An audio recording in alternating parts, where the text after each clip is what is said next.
بسم اللہ الرحمن الرحیم۔ رنگین کہکشاں، مصنف ایم اے راحت۔ ایپیسوڈ 64۔ کیا خوفناک مناظر تھے، کیا ہولناک تباہی پھیلی تھی۔ میرے بہت سے آدمی ہلاک ہو گئے، ہمارا آدھے سے زیادہ اسلحہ تباہ ہو گیا۔ صورتحال بہت بدل گئی ہے، مجھے اس حادثے کی امید نہیں تھی۔ میرا سارا پروگرام تباہ ہو گیا، میں بہت پریشان تھی۔ تمہارا ساتھی کدھر گیا اور اس کی جگہ یہ لڑکی؟ میرا ساتھی گم ہو گیا ہے۔ یہ لڑکی مجھے جنگل میں پاگلوں کی طرح دوڑتی ہوئی ملی تھی۔ انسانی ہمدردی کی بنیاد پر میں نے اسے اپنے ساتھ رکھا ہوا ہے۔ اپنا نام جینی فورس بتاتی ہے۔ میں جانتی ہوں ایک گروپ ہمارے پیچھے پیچھے چلا آ رہا ہے۔ میں اسے کسی اینگل پر لا کر اپنے قبضے میں کرنا چاہتی تھی کہ یہ مصیبت آ گئی، لیکن کوئی بات نہیں، سب ٹھیک ہو جائے گا، سب ٹھیک ہو جائے گا، کوئی فکر کی بات نہیں۔ سنتالیہ پر اطمینان لہجے میں بولی۔ میں حیرانی سے اس کی صورت دیکھ رہا تھا۔ اس قدر خوفناک تباہی کے باوجود اس کے چہرے پر کوئی شکن نہیں تھی اور وہ پہلے کی مانند مطمئن ہی نظر آتی تھی۔ البتہ میرے ساتھ اس کا رویہ خاصا نرم تھا اور عموماً مجھے دیکھ کر وہ مسکراتی ہی رہتی تھی۔ میں نے اس کے آدمیوں کا جائزہ لیا، وہ بھی اس کی مانند وحشی تھے، اپنے بے شمار ساتھیوں کو کھو چکے تھے لیکن مطمئن نظر آتے تھے۔ ہنسی خوشی کا وہی عالم تھا۔ میں نے ایک بار پھر فاخر داہ سے رابطہ قائم کیا اور اسے اپنے پاس بلا لیا۔ وہ بھی خاصے مشکل حالات میں ہم تک پہنچا تھا۔ سنتالیہ انتظامات کر رہی تھی۔ اس نے اپنے بچے کچے آدمیوں کو پھر منظم کر لیا تھا اور ایک جگہ باقاعدہ کیمپ لگوا دیا تھا۔ زلزلے کی تباہ کاری نے، میں یہ سمجھتا ہوں کہ اچھوں کو بدحواس کر دیا ہوگا، لیکن کم از کم اس لحاظ سے یہ قابل ستائش تھے کہ ان کی پیشانی شکن آلود نہیں ہوئی تھی۔ جینی فورس کو انتہائی احتیاط کے ساتھ میں نے فاخر داہ کے سپرد کر دیا تھا اور اس سے کہا تھا کہ وہ جینی فورس کو سنبھالے رکھے، آؤٹ نہ ہونے دے کہ جو کہانی میں نے سنتالیہ کو سنائی تھی اس کے تحت جینی فورس کو واپس اس کے گروپ میں نہیں بھیجوایا جا سکتا۔ میں نے جینی فورس کو بھی سمجھا دیا تھا اور فاخر داہ کو بھی۔ سنتالیہ اب مجھ سے خاصی مانوس ہوتی جا رہی تھی۔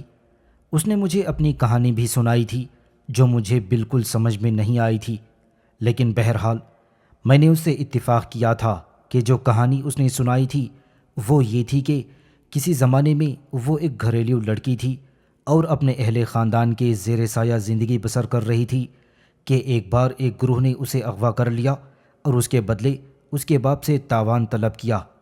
سنتالیہ کا باپ انتہائی دولت مند اور کنجوس آدمی تھا۔ وہ اس گروہ سے مذاکرات کر رہا تھا۔ جتنی بڑی رقم اس گروہ نے مانگی تھی، سنتالیہ کے باپ نے وہ رقم دینے سے انکار کر دیا اور کہا کہ اس میں کمی کی جائے۔ گروہ کے افراد اس میں کمی کرتے رہے اور سنتالیہ کا باپ انہیں بے وقوف بناتا رہا، یہاں تک کہ گروہ کے افراد نے ڈیڈ لائن دے دی اور کہا کہ اگر اس وقت تک رقم اسے نہ پہنچائی گئی تو سنتالیہ کو ہلاک کر دیا جائے گا۔ رقم نہیں آئی تھی اور وہ وقت آ گیا تھا، یہاں تک کہ سنتالیہ کو فائرنگ اسکواڈ کے حوالے کر دیا گیا اور سنتالیہ کی فطرت میں وحشت ابھر آئی اور اس نے ایک شخص سے سٹین گن چھین کر وہاں موجود 2 افراد کو اڑا دیا اور اس کے بعد اس کے سربراہ کو اپنے قبضے میں لے لیا۔ اس نے کہا کہ وہ مرنا نہیں چاہتی اور اس گروہ کے ساتھ شامل رہ کر وہ اس گروہ کے مفادات کے لیے کام کرنا چاہتی ہے اور وہ کوئی بزدل لڑکی نہیں۔ پھر اس نے یہ بھی دعویٰ کیا کہ وہ گروہ کی مطلوبہ رقم اسے فراہم کر دے گی۔ گروہ کے افراد بہرحال اس سے مرعوب ہو گئے تھے، لیکن اس نے 14 افراد کم کر دیے تھے۔ سنتالیہ نے پہلی بار اپنے باپ ہی کو لوٹا اور اسے پیسے کا محتاج بنا دیا۔ اس کی ساری رقم اس نے گروہ کے حوالے کر دی۔ پھر آہستہ آہستہ وہ اس گروہ میں مقبول ہوتی گئی اور اس نے بڑے بڑے کارنامے سر انجام دیے، یہاں تک کہ اس گروہ نے اسے خود اپنا سردار بنا لیا اور اصل سردار کو ہلاک کر دیا گیا۔ اس وقت سنتالیہ اس گروہ کی سرداری کر رہی تھی اور وحشی ترین لوگوں کو اس نے اپنے گرد جمع کر لیا تھا۔ اس کے بعد اسے رنگین کہکشاں کے بارے میں معلوم ہوا اور وہ ایک بڑی لمبی دولت کے حصول کے لیے نکل کھڑی ہوئی اور بہت سے نقشے اس نے ترتیب دیے تھے۔ یہ کہانی سنتالیہ نے مجھے سنائی تھی اور میں آنکھیں بند کر کے اس خوفناک عورت کی کہانی سنتا رہا۔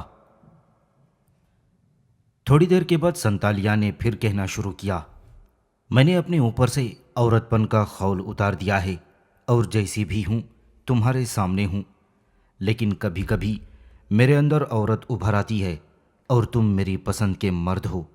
نہ سمجھنا کہ میں عورت کی حیثیت سے تمہیں حاصل کرنا چاہتی ہوں، بس یہ سمجھ لو کہ میں اپنی پسندیدہ چیزیں اپنے تک ہی محدود رکھنا چاہتی ہوں اور تم مجھے اس حیثیت سے قبول کرو گے۔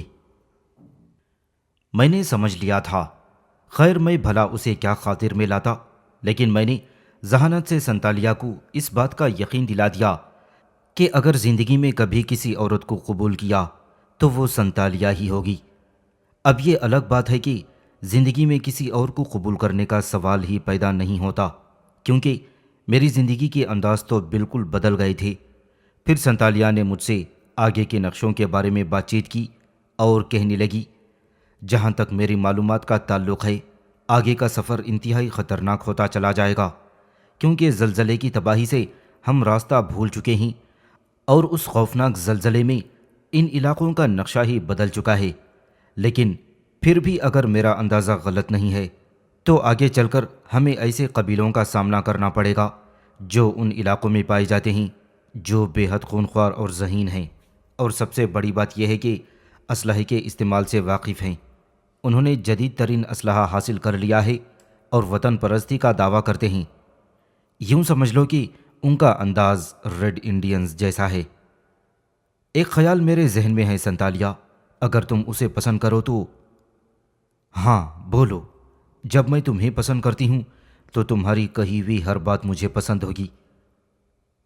ہمارے آدمیوں میں کافی کمی ہو گئی ہے، میں تو اپنا گروپ کھو ہی چکا ہوں اور ان میں سے کسی کی زندگی کے آثار نہیں ہیں، لیکن اب تمہارے گروپ کو تمہارے حوالے سے میں اپنا سمجھتا ہوں۔ زلزلے نے ہمارے بے شمار افراد ختم کر دیے۔ میں یہ سمجھتا ہوں کہ ہمیں افرادی قوت کی زیادہ ضرورت ہے، جیسا کہ تم نے کہا کہ آگے چل کر ہمارا واسطہ ان قبائل سے پڑ سکتا ہے۔ میں خود اس بارے میں غور کرتی رہی ہوں، مگر میری سمجھ میں کچھ نہیں آ رہا۔ یوں سمجھ لو کہ تھوڑا سا پریشان ہوں میں اس سلسلے میں۔ میرے ذہن میں ایک حل ہے سنتالیہ۔ ہاں بتاؤ، ویسے بھی تم مجھے ایک ذہین نوجوان معلوم ہوتے ہو۔ سنتالیہ، جو گروپ تمہارے پیچھے آ رہا ہے اس کے بارے میں تم کیا کرنے کا ارادہ رکھتی ہو؟ یہ سوچ رہی تھی کہ میں کوئی مناسب جگہ مل جائے تو انہیں اپنے قبضے میں لے لوں گی۔ ہم اس طرح اس پر حملہ کریں کہ وہ مدافعت نہ کر سکیں اور ہم انہیں شکست دے دیں۔ اس شکست کے بعد ہم اس سے ایک سودا کریں گے، اور اگر وہ دیانتداری سے سودے بازی پر تیار ہوئے تو اپنے سیکنڈ گروپ کی حیثیت سے ہم اسے اپنے ساتھ رکھ لیں گے۔ وہ ہمارے مفادات کے لیے کام کرے گا، اور اگر وہ تیار نہ ہوئے تو پھر ان کا ختم ہو جانا ضروری ہوگا۔ گڈ، یعنی منصوبہ وہی ہے جو میرے ذہن میں آیا ہے، صرف طریقہ کار بدلا ہوا ہے۔ کیا مطلب؟ میرا مطلب یہ تھا سنتالیہ کہ بجائے اس کے کہ ہم اس گروپ کو اس طرح اپنے قبضے میں کریں، کیوں نہ اس سے مذاکرات کر لیے جائیں اور فیصلہ کرنے میں دیر نہ کی جائے۔ مذاکرات؟ ہاں، ہم اسے دعوت دیں گے کہ اگر وہ چاہے تو ہمارے ساتھ شریک ہو سکتا ہے، اور اگر کسی غلط فہمی کا شکار ہے تو پھر ہم سے مقابلہ کر لے۔ دونوں میں سے جو بھی فاتح ہو وہ بقیہ گروپ کی سربراہی کرے گا۔ سنتالیہ کچھ دیر سوچتی رہی اور پھر بولی، اب جو حالات ہو گئے ہیں اور جس طرح ہمارے افراد میں کمی ہو گئی ہے، اس کے مطابق ہم دوسرے گروپ کی طاقت کا بھی اندازہ نہیں لگا سکتے، بلکہ یہ کہا جائے تو غلط نہیں ہوگا کہ اگر زلزلے نے اس کے زیادہ افراد کو نقصان نہیں پہنچایا تو ہماری اور اس کی کیفیت برابری جیسی ہوگی۔ ایسی شکل میں اگر اس طریقہ کار پر عمل کیا جائے تو ٹھیک ہے، اور اگر نہ ہوا تو پھر کوئی اور حل نہیں ہے۔ ہم ان سے شاندار جنگ کریں گے، لیکن ان لوگوں سے گفتگو کون کرے گا؟ میں نے جواب دیا، اور سنتالیہ مجھے دیکھنے لگی اور پھر بولی، طریقہ کار کیسا ہوگا؟ میں ان لوگوں کے درمیان جاؤں گا۔ مگر کیسے؟ اس طرح کے رات کی تاریکی میں ہم ان کے گرد گھیرا ڈال دیں گے، انہیں اپنی رائفلوں کی زد پر رکھ لیں گے، اور اس کے بعد میں ان کے درمیان جا کر اس گروہ کے سربراہ سے بات کروں گا۔ اگر کوئی سنگین صورتحال ہوئی تو پھر میں دیکھ لوں گا اچھی طرح سے۔ اس پر سنتالیہ سوچتی رہی، پھر اس نے کہا، لیکن میں تمہیں خطرے میں ڈال نہیں سکتی۔ اگر مجھ پر بھروسہ رکھتی ہو سنتالیہ، تو اطمینان رکھو کہ وہ مجھ پر قابو نہیں پا سکیں گے۔ میں ایک ہلکا سا اشارہ کر دوں گا اور تم لوگ ان پر جہنم کا دہانہ کھول دینا۔ اپنا بچاؤ میں خود کر سکتا ہوں، اس بات کا اطمینان رکھو۔ کیا ہم اس شخص کو نہیں بھیج سکتے جو تمہارا دوسرا ساتھی ہے؟ نہیں، جو کام ہم نے اپنے ذہن میں ترتیب دیا ہے اسے صرف میں ہی سر انجام دے سکتا ہوں۔ میں تمہیں بھی اپنے ساتھ رکھتا سنتالیہ، لیکن یہ خطرہ بھی مول نہیں لیا جا سکتا، کیونکہ وہاں اگر صورتحال ہماری خواہش کے مطابق طے نہ پائی تو پھر حملے کی قیادت تم ہی شاندار انداز میں کر سکتی ہو۔ بات سنتالیہ کی سمجھ میں آ گئی تھی۔ میں نے جو فیصلہ کیا تھا وہ انتہائی مناسب تھا، چنانچہ سنتالیہ اس بات پر تیار ہو گئی۔ ہم نے یہ طے کیا کہ میں اپنے ساتھ ایک سرخ رومال رکھوں گا، ان سے مذاکرات کروں گا، اور اگر یہ مذاکرات ناکام ہوئے تو احتیاط کے ساتھ وہ رومال نکال کر لہراؤں گا اور سنتالیہ ان پر حملہ کر دے گی۔ میں جانتا تھا کہ سرخ رومال کو لہرائے جانے کی نوبت کبھی نہیں آئے گی، لیکن سنتالیہ کو اطمینان دلانے کے لیے یہ سارا ڈرامہ ضروری تھا۔ چنانچہ تمام تر تیاریاں کی گئیں، اور پھر میں نے ٹرانسمیٹر پر جیسے ہی موقع ملا ان لوگوں کو صورتحال سے آگاہ کر دیا۔ محمود خوارزم سے ہی بات ہوئی تھی۔ میں نے کہا، ہیلو۔ ہاں کہو۔ تم نے تو ہم نے زندہ درگور کر دیا ہے۔ تمہارا اور فاخر داہا کی وہاں موجودگی نے یوں سمجھ لو کہ ہم لوگوں کو سولی پر لٹکا رکھا ہے۔ تیسرا باب مائیکل فورس ہے، اور اپنی بیٹی کے لیے وہ سخت مضطرب ہے۔ میں ایک تجویز پیش کرنا چاہتا ہوں، اس پر غور نہ کیا جائے بلکہ عمل کیا جائے تو ہمارے حق میں بہتر رہے گا۔ ہاں کہو کہو۔ اس میں کوئی شک نہیں کہ جیسا کہ میں نے آپ کو سنتالیہ کے بارے میں بتایا، اس کا گروہ ایک خونخوار گروہ ہے۔ وہ نہ زندگی کی پرواہ کرتا ہے اور نہ ہی موت کی۔ جنگ میں جھونک دیا جائے تو ایسا لگتا ہے کہ وہ لوگ موت کو اپنے ہاتھوں میں لپیٹنے کے خواہش مند ہیں۔ اس خوفناک زلزلے نے ان کے درمیان بڑی زبردست تباہی پھیلائی ہے، لیکن کسی کی پیشانی پر ایک شکن بھی نہیں ہے۔ اس سے میں آپ لوگوں کو یہ احساس دلانا چاہتا ہوں کہ وہ لوگ انتہائی خونخوار ہیں اور آپ پر حملہ کرنے کا ارادہ رکھتے ہیں۔ حملے کا؟ ہاں، آپ کو اپنا قیدی بنانے کے لیے۔ اور تب؟ محمود خوارزم نے پوچھا۔ میں نے اس کے سربراہ سنتالیہ کو اپنے شیشے میں اتار لیا ہے اور اس کے لیے ایک طریقہ کار کا انتخاب کیا ہے۔ وہ کیا؟ محمود خوارزم نے پوچھا۔ میں نے ایک منصوبہ بنایا ہے۔ رات کی تاریکی میں ہم آپ لوگوں کو رائفلوں سے کور کریں گے اور ایسی جگہ منتخب کریں گے جہاں سے آپ پر زبردست فائرنگ کی جا سکے۔ اس کے بعد میں آپ سے مذاکرات کرنے کے لیے آ جاؤں گا اور سنتالیہ کو پیشکش کروں گا کہ آپ ہماری قربت قبول کر لیں۔ اس میں کوئی شک نہیں کہ وہ ذرا نچلے پیمانے پر آپ لوگوں سے تعاون چاہے گی۔ ہو سکتا ہے آپ کو اس کے زیر اثر آنا پڑے گا، لیکن میں یہ سمجھتا ہوں کہ اگر ہم اس کے درمیان داخل ہو جائیں تو 2 خطرے ٹل جائیں گے۔ 2 خطرے؟ ہاں، پہلا خطرہ تو یہ ہے کہ سنتالیہ بہرحال آپ پر حملہ کر دے گی، اور شاید بہت جلد کرے گی، کیونکہ وہ آپ کو قبضے میں لینا چاہتی ہے، اور اس کی وجہ یہ ہے کہ آگے ہمارا واسطہ وحشی قبیلوں سے پڑے گا۔ سنتالیہ چاہتی ہے کہ قبیلوں سے جھگڑا کرنے کے بجائے وہ آپ لوگوں سے نمٹ لے، یا تو آپ کو ختم کر دے یا اپنا غلام بنا لے۔ ایسی شکل میں خون ریزی ہوگی، اور جہاں تک میرا تجربہ ہے اس خون ریزی کا نتیجہ ہمارے حق میں بہتر نہیں نکل سکے گا۔ چنانچہ میری رائے ہے کہ آپ لوگ اس کی برتری قبول کر لیں، خلوص کا اظہار کریں اور اس کے ساتھ شامل ہو جائیں۔ مجھے فوری جواب درکار ہے۔ کیا آپ مجھے جواب دینا پسند کریں گے؟ مائیکل فورس، فرقان داہا، پربھاتیہ، سب میرے پاس موجود ہیں۔ میں صرف چند لمحوں کی مہلت چاہتا ہوں۔ جلدی کریں، میں نے بڑی مشکل سے یہ لمحات نکالے ہیں، جبکہ سنتالیہ مسلسل مجھ پر نگاہ رکھتی ہے۔ تم بس کچھ سیکنڈ توقف کر لو۔ محمود خوارزم نے ذہانت کا کام لیا تھا کہ ٹرانسمیٹر آن ہی رہنے دیا تھا۔ مجھے مائیکل فورس، کمہاری پربھاتیہ، محمود خوارزم اور فرقان دہا کی آوازیں مدھم مدھم سنائی دے رہی تھیں۔ گو ان کی باتوں کا مفہوم میری سمجھ میں نہیں آ رہا تھا، لیکن بہرحال یہ اندازہ ہو رہا تھا کہ وہ جلدی جلدی آپس میں کچھ باتیں کر رہے ہیں اور صورتحال معلوم کرنے کی کوشش کر رہے ہیں، یہاں تک کہ چند لمحوں کے بعد محمود خوارزم کی آواز ابھری، عبران۔ ہاں، میں بول رہا ہوں۔ ہم تیار ہیں عبران، تم یہ کام بخوشی کر ڈالو۔ ایک بات کا خیال رکھا جائے، جب آپ کو یہ احساس ہو کہ سنتالیہ کے آدمیوں نے آپ کو گھیر لیا ہے تو پتھر کا ایک ٹکڑا بھی اس کی جانب پھینکا نہ جائے، ورنہ صورتحال کو سنبھالنا مشکل ہو جائے گا۔ ہم بہت زیادہ تباہ حال اور بہت زیادہ خوفزدہ ہونے کا مظاہرہ کریں گے، محمود خوارزم نے کہا۔ ان لوگوں نے میری تجویز بڑی خوشی سے مان لی تھی۔ میں اس بات پر خوش تھا کہ میرے اور ان کے درمیان کوئی اختلاف پیدا نہ ہو جائے۔ بہرحال سنتالیہ سے میری دوسری ملاقات ہوئی اور اس نے بڑی پرمسرت لہجے میں کہا، مجھے تو خوشی اس بات کی ہے کہ مجھے ایک ذہین ساتھی مل گیا ہے۔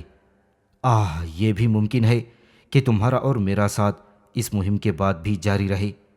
اس حسین زندگی کے تصور کے بعد یہ بھی ہو سکتا ہے کہ ماضی میں جو میرے ساتھ ناانصافی ہوئی ہے، تمہاری وجہ سے میں اس ناانصافی کو بھی بھول جاؤں اور شرافت کی زندگی بسر کروں۔ حالانکہ میں جانتی ہوں کہ جو لوگ مجھ سے منسلک ہیں وہ مجھے کبھی اپنے آپ سے نہیں ہٹنے دیں گے، لیکن کیا فرق پڑتا ہے، ہم ان سب کو ہلاک کر دیں گے تاکہ ہمارے ماضی کا رازدار کوئی نہ رہے۔ میں نے خاموشی سے گردن جھکا دی، لیکن دل میں اس وحشی عورت کے بارے میں سوچ رہا تھا۔ یقینی طور پر یہ نارمل نہیں ہے، یہ آدھی سے زیادہ پاگل ہے، اور پاگل لوگ تو خوفناک ہوتے ہیں۔ مجھے اس بات کا خاص خیال رکھنا تھا کہ مجھے اس پاگل کو ہینڈل کرنا تھا۔ تمام منصوبہ بندی ہو گئی، اسی رات اس کام کے لیے طے کر لی گئی تھی اور سچویشن بھی منتخب کر لی گئی تھی۔ اس میں کوئی شک نہیں کہ یہ ایک سنگین تجربہ تھا۔ رات کے آخری پہر میں ہم لوگ انتہائی احتیاط کے ساتھ اپنی پناہ گاہ سے نکلے اور ایک ایک قدم آگے بڑھنے لگے۔ بڑی احتیاط سے کام لیا جا رہا تھا، بلکہ یہ خیال سب سے زیادہ میں ہی برت رہا تھا، کیونکہ مجھے اس بات کا علم تھا کہ وہ لوگ آنے والی صورتحال سے باخبر ہیں، بلکہ اس بات کے امکانات بھی تھے کہ وہ بھی رات بھر جاگتے ہی رہے ہوں۔ لیکن بہرحال جب ہم ان کے قریب پہنچے تو وہ سونے کی اداکاری کر رہے تھے، اور کسی کے انداز سے یہ ظاہر نہیں ہو رہا تھا کہ جیسے وہ ہوشیار ہوں۔ سنتالیہ میرے قریب ہی تھی۔ وہ کہنے لگی، اور میرا زندگی بھر کا تجربہ ہے کہ جو لوگ آرام کی نیند سوتے ہیں وہ ہمیشہ نقصان اٹھاتے ہیں۔ دیکھو ان دہشتناک جنگلوں میں بھی یہ لوگ کتنے ہاتھ پاؤں پھیلا کر سو رہے ہیں، اس بات سے بے خبر کہ کچھ وقت کے بعد ان پر قیامت ٹوٹنے والی ہے۔ اب ہم کیا کریں گے؟ پہلے تو ہم تھوڑی سی فائرنگ کر کے یہ اعلان کریں گے کہ ہم نے چاروں طرف سے انہیں گھیر لیا ہے، اور اس کے بعد ان پر اپنا مقصد واضح کر دیں گے۔ اور یہ کام کون کرے گا؟ میں نے سوال کیا۔ تم، سنتالیہ بولی، اور میں ایک بار پھر تھوڑا سا نروس ہو گیا، لیکن بہرحال اس سے کوئی فرق نہیں پڑتا تھا، کام تو کرنا ہی تھا۔ خاص طور سے محمود خوارزم وغیرہ حقیقتوں کو جان چکے تھے۔ بہرحال یہ ساری باتیں اپنی جگہ، ہم وقت کا انتظار کرتے رہے، اور جب اجالوں نے سر ابھارا تو میں تیار ہو گیا۔ سنتالیہ نے اشارہ کر دیا اور اس کے وحشی ساتھیوں نے اپنے ہتھیاروں کا رخ آسمان کی جانب کر کے فائرنگ شروع کر دی۔ قرب و جوار کی چٹانیں فائرنگ کی بھیانک آوازوں سے گونج اٹھی تھی۔ پتہ نہیں محمود خوارزم اور ہمارے دوسرے ساتھیوں نے اداکاری کی تھی یا پھر وہ واقعی گہری نیند سو گئے تھے، کیونکہ اس کے بعد انہوں نے نہایت وحشت کے عالم میں اٹھنے کا مظاہرہ کیا تھا اور انتہائی خوفزدہ نظر آ رہے تھے۔ وہ خوف کے عالم میں آنکھیں پھاڑ پھاڑ کر چاروں طرف دیکھنے لگے، اور انہوں نے اس طرح اپنے آپ کو محفوظ کرنے کی کوشش کی جیسے چاروں طرف سے آنے والی ناگہانی موت سے بچنے کی کوشش کر رہے ہوں۔ سنتالیہ ان کی نگرانی کر رہی تھی، اور پھر ان کی بدحواسی پر اسی نے قہقہے لگائے۔ اس کے بعد بولی، چلو شروع ہو جاؤ۔ فائرنگ ایک دم رک گئی اور میں نے پوری قوت سے چیخ کر کہا، میں تم لوگوں سے مخاطب ہوں جو خوف زدہ ہو گئے ہو۔ خوف زدہ ہونے کی ضرورت نہیں۔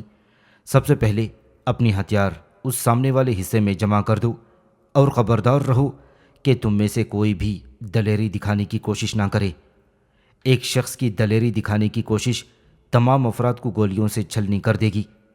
ہم نے تمہیں گھیر لیا ہے اور ہماری فائرنگ سے تم کو اندازہ ہو گیا ہوگا کہ اگر ہماری رائفلوں کے رخ نیچے کی طرف ہوتے تو اس وقت تمہاری لاشیں خاک و خون میں تڑپ رہی ہوتیں۔ ہم تم سے گفتگو کرنا چاہتے ہیں۔ تم میں سے جو بھی تمہارے گروپ کا سربراہ ہے وہ سامنے آ جائے اور گفتگو کرے، لیکن خبردار اپنے ہاتھ اٹھا کر آمادگی کا اظہار کرو، اور اگر سرکشی پر آمادہ ہو تو پھر تم کبھی اپنا ہاتھ اٹھا نہیں سکو گے۔ میں نے دیکھا کہ وہاں موجود بے شمار ہاتھ اٹھ گئے ہیں۔ سنتالیہ ہنس کر بولی، میں جانتی ہوں کہ اب ان میں دم غم نہیں ہے، لیکن بے وقوف لوگ اگر سنتالیہ کی غلامی قبول کر لیں تو پھر انہیں کوئی تکلیف نہیں رہے گی۔ بالکل ٹھیک کہتی ہو، کیا میں جاؤں؟ ہاں، اور بالکل بے فکر رہنا، ہم تمہارے سرخ رومال کے اشارے کا انتظار کریں گے۔ پھر میں آہستہ آہستہ آگے بڑھا۔ تمام منصوبہ سوچا سمجھا تھا۔ میں ایک ایک قدم اٹھاتا ہوا اپنے دونوں ہاتھ میں پستول سنبھالے ان کی جانب بڑھ رہا تھا اور سوچ رہا تھا کہ کوئی اور کچھ محسوس کرے نہ کرے، لیکن حسن اس بات سے بڑا ناراض ہو رہا ہوگا۔ ویسے حسن سے ملاقات کا تصور میرے لیے سب سے دلکش تھا۔ چند لمحوں کے بعد میں ان کے قریب پہنچ گیا۔ باقی تمام افراد نے بے صبری سے میرا استقبال کیا تو میں نے کہا، نہیں، آپ سب اپنے آپ کو سنبھالے رکھیے۔ اس وقت واقعی آپ میں سے ہر شخص رائفلوں کے نشانوں پر ہے۔ ہر طرح کی احتیاط برتی جائے، ذرا سی لرزش موت کا سبب بن سکتی ہے۔ نہیں، تم بے فکر رہو۔ یہ بتاؤ تم خیریت سے ہو؟ آج جو کچھ ہو چکا ہے اس کے بارے میں ہمیں بتاؤ۔ بڑی بربادی ہوئی ہے، یہاں بہت کچھ تباہ ہو چکا ہے۔ میں جانتا ہوں، اچھی طرح جانتا ہوں، لیکن ہمیں اس پر گفتگو کرنے کے بجائے کام کی باتیں کرنا چاہیے۔ صورتحال بہت سنگین ہے، یہ میں آپ لوگوں کو بتا چکا ہوں۔ ہاں، ہم سے بات کرو، ظاہر یہ کرو کہ ہمارے اور تمہارے درمیان مذاکرات ہو رہے ہیں۔ ویسے تم خیریت سے ہو نا؟ اور فاخر کیسا ہے؟ فرقان طاہا نے بے صبری سے پوچھا۔ بالکل ٹھیک ہے اور مکمل طور پر محفوظ ہے۔ اور میری بچی؟ مائیکل فورس بولا۔ وہ بھی بالکل ٹھیک ہے مسٹر فورس، میں نے بڑی فراست کے ساتھ یہ سب کچھ قابو میں رکھا ہے۔ آپ لوگ اپنی آنکھوں سے دیکھیں گے کہ ایک بھوکی شیرنی کو قابو میں رکھنے کے لیے کیا کچھ کرنا پڑتا ہے۔ میری نگاہ حسن فیروز کی جانب اٹھی۔ وہ ترچھی نگاہوں سے مجھے دیکھ رہا تھا تو میرے ہونٹوں پر مسکراہٹ پھیل گئی۔ میں نے کہا، مائی ڈیئر حسن فیروز، افسوس تم سے تفصیلی بات ذرا اطمینان سے ہی ہوگی۔ میں تعاون چاہتا ہوں۔ حسن فیروز نے کوئی جواب نہیں دیا، لیکن اس کے چہرے کی تحریر سے مجھے اندازہ ہوتا تھا کہ وہ مجھ سے بگڑا ہوا ہے، لیکن بہرحال اس وقت اس پر توجہ نہیں دی جا سکتی تھی۔ صورتحال ایسی ہی سنگین نوعیت کی حامل تھی۔ میں تقریباً 20 منٹ تک ان لوگوں کو سمجھاتا رہا کہ کیا کیا ہوگا اور کس طرح ان لوگوں کو ہمارے حوالے کرنا ہوگا۔ پھر میں تھوڑا سا پیچھے ہٹ کر کھڑا ہو گیا اور انہوں نے اپنا ایک ایک ہتھیار درمیان میں ڈھیر کر دیا، اور اس طرح سے انہوں نے اپنے آپ کو سنتالیہ کی تحویل میں دے دیا۔ تب میں نے دونوں ہاتھوں کا بھونپو بنا کر زور سے کہا، میڈم، اپنے آدمیوں کو بھیج دیجئے تاکہ وہ یہاں آ کر چارج لے لیں۔ سنتالیہ خود دوڑ پڑی تھی اور باقی لوگ جو یہاں موجود تھے قطار بنا کر کھڑے ہو گئے تھے۔ سنتالیہ کے وحشی تیز رفتاری سے یہاں پہنچے تھے۔ مجھے تو یہ خطرہ تھا کہ کہیں وہ آتے ہی وحشت خیزی کا مظاہرہ نہ کر دیں، لیکن سنتالیہ نے ہاتھ اٹھا کر کہا، جب معاہدے ہوتے ہیں اور سچائی کے ساتھ ہوتے ہیں تو کسی کو کوئی نقصان نہیں پہنچایا جا سکتا۔ خبردار، تم لوگوں کو ہوشیار رہنا ہے۔ معاہدہ کرنے والوں کو ہم میں سے کوئی شکایت نہیں ہونی چاہیے۔ سنتالیہ کے ان الفاظ سے مجھے خاصا اطمینان ہوا تھا۔ ادھر چونکہ ان تمام لوگوں کو ہوشیار کر دیا گیا تھا، اس لیے یہ بھی مکمل طور پر تعاون کر رہے تھے۔ سنتالیہ نے اپنے آدمیوں کو اشارہ کیا، سارا اسلحہ اٹھا کر لایا جائے۔ سنتالیہ کہنے لگی، اور میرے دوست میرے ابتدائی اقدامات کا برا نہیں مانیں گے، کیونکہ اس کے بعد ہمارے درمیان بہترین تعاون کی فضا پیدا ہوگی۔ ہم صرف اور صرف ہتھیاروں کا جائزہ لینا چاہتے ہیں، اور اس کے بعد ہمیں تلاشی لینی ہوگی۔ محمود خوارزم نے کہا، میڈم اپنے آدمیوں کو بھیج دیں تاکہ یہاں کا چارج لے سکیں۔ سنتالیہ خود دوڑ پڑی تھی اور باقی لوگ جو یہاں موجود تھے قطار بنا کر کھڑے ہو گئے تھے۔ سنتالیہ کے وحشی تیز رفتاری سے یہاں پہنچے تھے۔ مجھے تو یہ خطرہ تھا کہ کہیں وہ یہاں آتے ہی وحشت خیزی کا مظاہرہ نہ کریں، لیکن سنتالیہ نے ہاتھ اٹھا کر کہا، جب معاہدے ہوتے ہیں اور سچائی کے ساتھ ہوتے ہیں تو کسی کو کوئی نقصان نہیں پہنچایا جاتا۔ خبردار، تم لوگوں کو ہوشیار رہنا ہے۔ معاہدہ کرنے والوں کو ہم سے کوئی شکایت نہیں ہونی چاہیے۔ سنتالیہ کے ان الفاظ سے مجھے خاصا اطمینان ہوا تھا۔ ادھر چونکہ ان تمام لوگوں کو ہوشیار کر دیا گیا تھا، اس لیے یہ بھی مکمل طور پر تعاون کر رہے تھے۔ سنتالیہ نے اپنے آدمیوں کو اشارہ کیا، سارا اسلحہ اٹھا لیا گیا۔ سنتالیہ کہنے لگی، اور میرے دوست میرے ابتدائی اقدامات کا برا نہیں مانیں گے، کیونکہ اس کے بعد ہمارے درمیان بہترین تعاون کی فضا پیدا ہوگی۔ ہم صرف اور صرف ہتھیاروں کا جائزہ لینا چاہتے ہیں، اور اس کے لیے ہمیں تلاشی لینا ہوگی۔